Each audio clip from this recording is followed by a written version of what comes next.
So it's the day after Derek Carr's shocking retirement that me and many others did not see coming, didn't even enter into the equation of what's going to happen. Well, let's go ahead and break down kind of what we know about the injury, how it's affecting the cap status, and then obviously quarterback battle is incoming and free agent options. And is that even an option? I'm Tim. Let's talk Saints. So going into what we know about the injury, and I'm not even 100% sure this is accurate, but I first saw it on um, Dynasty League football website. Ken Kelly wrote an article on the Carr retirement, and I saw this running on the ticker ESPN last night. But basically, they're saying a labral tear, and then with the rotator cuff, a degenerative issue with it, which a lot like someone else who's retiring this year, Ryan Ramczyk had the same degenerative problem or a similar degenerative problem with his knees that is leading to his retirement. Seems surgeries, treatment, there was options, but sounds like none of them real good and probably not. I would assume um, not really viable options. Kind of with Ryan Ramczyk, similar at least to what he ran into with his knees over the last couple of years. As far as the timeline when all this happened, still unclear. They asked Kellen Moore yesterday in his press conference about it, and there was little tidbits of information here and there drop, but I think overall, I don't even know if it matters anymore what the actual timeline is, or if we actually find out who knew what, when, where, when, why, how exactly all this happened. I think just the biggest point now is we're past it. We finally have a resolution to the whole situation, and I think that situation was you know, I a couple of weeks ago in a video I said we've got a little time, but we're getting to the point now. Well, no, we're starting to run out of time. And the last video I did, I felt like that this would somehow resolve itself around June 1st in a weird sort of way. It is, um, because now that he's making the retirement, and we kind of know the a very loose parameters of what happened and what's going to happen with the salary cap. So the easiest way that I can wrap my head around what's going on is if we just jump in a time machine and go back to March 9th when we restructured his contract originally and just had designated him, nope, we're cutting him and he's a post June 1st designation. That's basically where you're at right now. Because the only thing in addition to what would we the contract would have been and what we would have owed him at March 9th is the $30 million extra signing bonus that was part of the restructuring. That seems to have gone away. The 10 million they talked about was already baked into there because that was $10 million he earned on a roster bonus in 2024. That was just a guaranteed deferral till 2025. So I don't even think, not sure on this, but I don't even think the Saints had an option of asking for that to come back. But it doesn't really matter because those numbers put everything around 50, 51 million roughly. I'm going to round 50 million. You add 30 million, roughly, still rounding, you get somewhere right around 80 million in total cap numbers. Well, that 30's basically gone. It's reverting to the old number as of March 9th, which in that case, again, rounding 14 million and some change, hitting him this year, or I should say, of his number hitting the Saints this year in 2025, and then 35 million and some change getting carried over to 2026. You're going to see some very similar numbers if you go look at what Ramczak's about ready to do when he retires post June 2nd. That's the key. If it would happen now, everything comes due at once. But after June 1st, remember, you get to kind of split it. As far as the minutia of how that 30 million, I've read all kind of um, stuff that, and I really do mean minutia. Was it paid out? Was it not paid out? Where is it? And I don't know if anybody really knows, and the people who really knows probably like Kai Hartley or whoever handles Derek Carr's end of it. And I don't even know if we need to know because I think the overall gist is we get some relief this year. It doesn't really move the salary cap number we have this year much. Most of that was already kind of in there um, for us to be able to be cap compliant on March 12th when the league opened. It's the future stuff, getting the relief there. Because around March 9th, we were having the conversation, many different videos where it seemed like the option of restructure Carr and don't restructure anybody else, and you're going to kind of maybe move some salary off that way, or cut Carr and restructure everybody else, clear your cap, and you're getting your cap relief from Carr no longer be on the roster come June 2nd. And kind of where we're sitting. I think overall on the cap number, it almost makes me think, and this is what I'm saying about the timeline being unclear, that they had a pretty good idea if this might happen. This was their way to hedge their bets, so to speak. But if as far as the injury, but I just don't know. But curiously enough, his comment on the little short I did yesterday when this broke, basically going, "Hey, we caught a break," and in a way we kind of did because this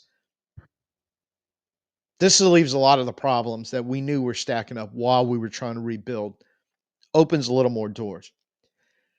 Biggest door it opens, obviously, and I think this is the most important conversation to have and takeaway. But I kind of had to bury the lead because I think it's important to kind of know what led to and how we got here, literally over the last 24 hours. But when it comes right down to it, you're going to now have a competition battle between three young quarterbacks, a rookie in Tyler Shough, a second-year player in Spencer Rattler, and, of course, third-year player in Jake Haener. I would like to say, or I should say, I would like to wholeheartedly believe, and not that I think he's lying. I think just the reality of the situation, this is going to make it tough. But in his press conference yesterday, Kellen Moore said open competition between all three of them. The reality, like I said, and he may mean that sincerely, and it could happen. But the reality of the situation, I think there's two things you're kind of looking at. One, Tyler Shough, and this has been reinforced by a lot of the beat writers close to the Saints through the draft process and all that. When they took Tyler Shough at 40, he was their guy, the new coaching staff's guy. That's who they wanted. I had questioned about, man, couldn't you possibly have taken him later? But it sounds like at least that's what they're presenting to us. It's like, no, they loved him. In which case, fine. You pass it 9, grab him at 40. Let's see how it works out. But draft capital is a real thing. You took him with the 40th pick overall, and you're adding him here. So it's hard for me to believe you're putting him on equal footing as the second year and third year guy that the previous regimes drafted. And quite honestly, it was a different set of offensive coaches that drafted Rattler that from the ones that drafted Haener. So, and there are three distinctly different. I shouldn't say distinctly. I still don't know for sure for Shough. We just have the highlights. But Haener and Rattler are distinctly two different quarterbacks. But I kind of get the feeling that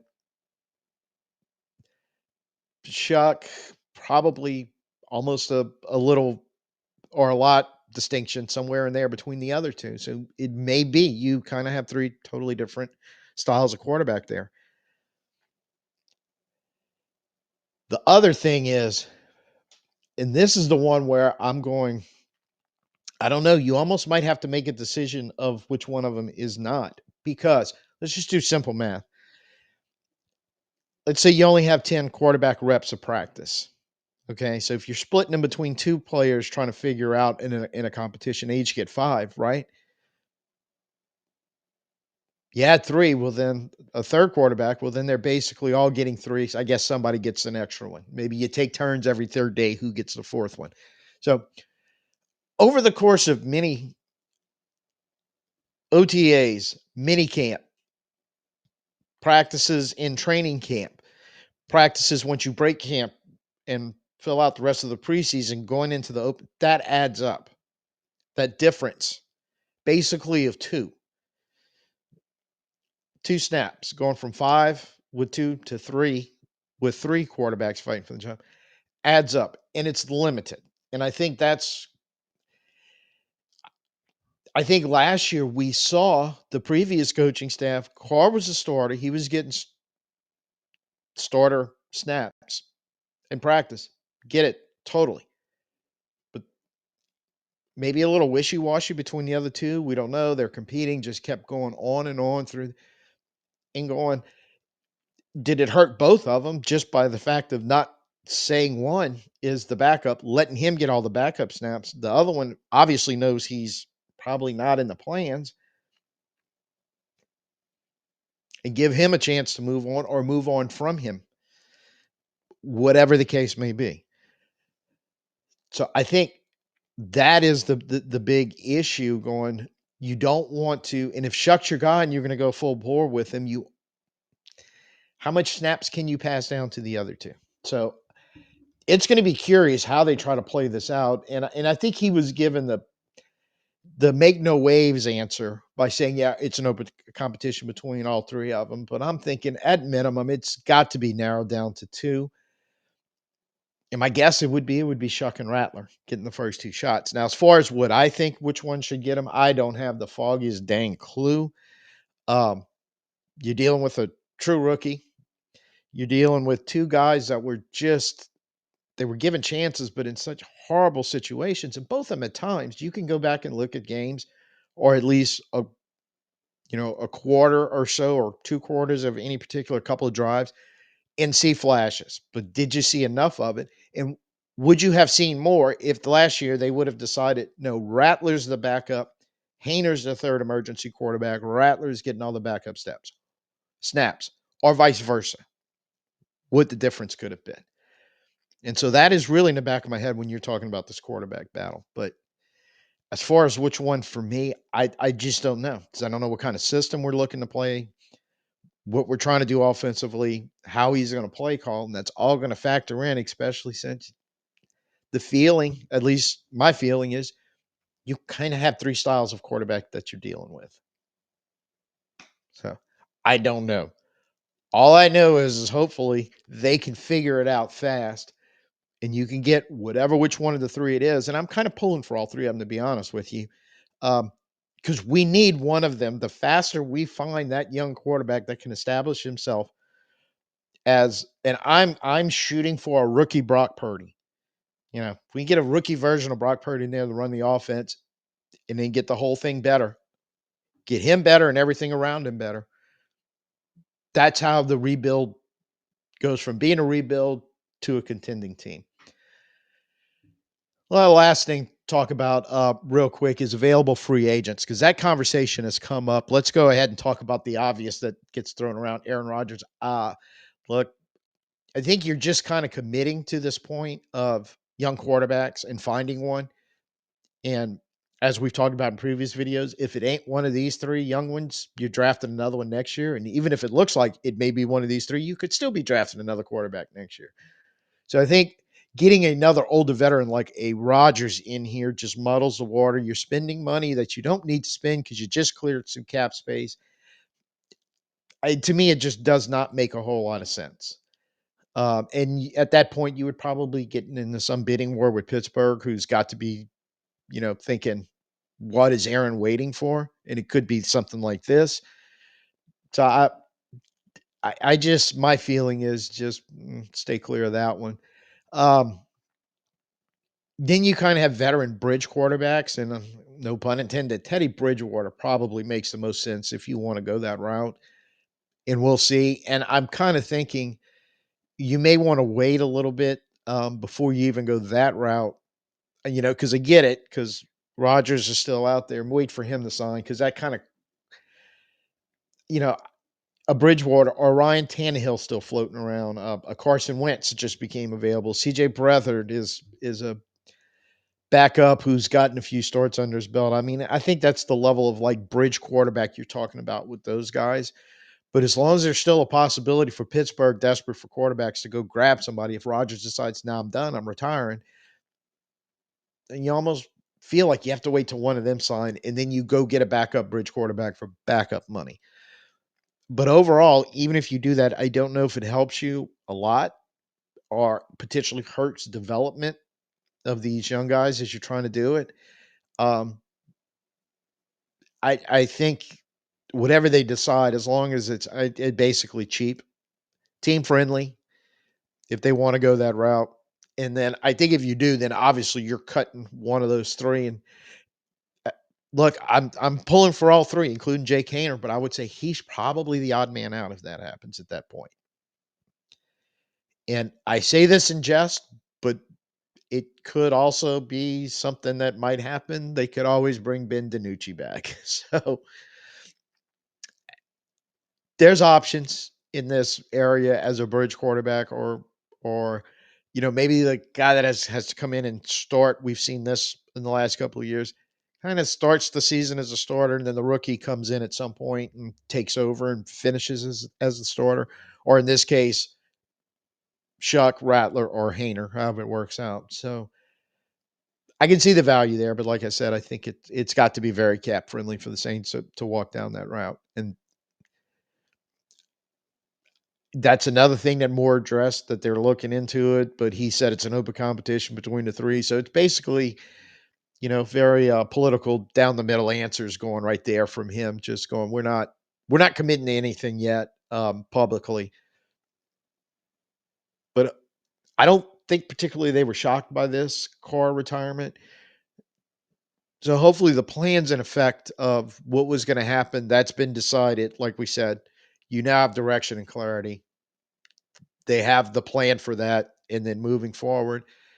And I guess we're just going to have to be a little patient over the next probably month and a half.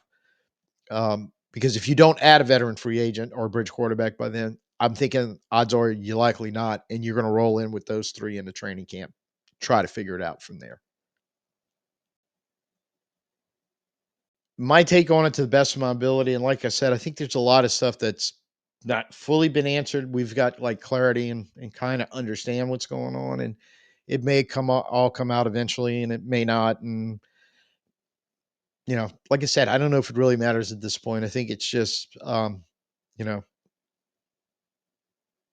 don't look back now situation, look forward, because that's the process that we have to go through.